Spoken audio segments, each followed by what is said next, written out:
কিয়ামতের ওই কঠিন ময়দানে 7 শ্রেণীর ব্যক্তিকে রব্বুল আলামিন তার আরশের নিচে ছায়া দিবেন।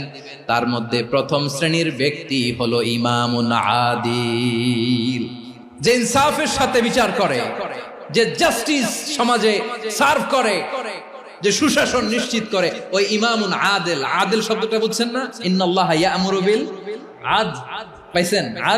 আদিল। 7 শ্রেণীর ব্যক্তিকে আল্লাহ তাআলা সুশীতল আরশের নিচে ছায়া দিবেন, যেদিন তার দেয়া ছায়া ছাড়া কোনো ছায়া থাকবে না। এর প্রথম হচ্ছে ইমামুন আদিল, ন্যায়পরায়ণ শাসক। চিল্লায় বলেন সুবহানাল্লাহ।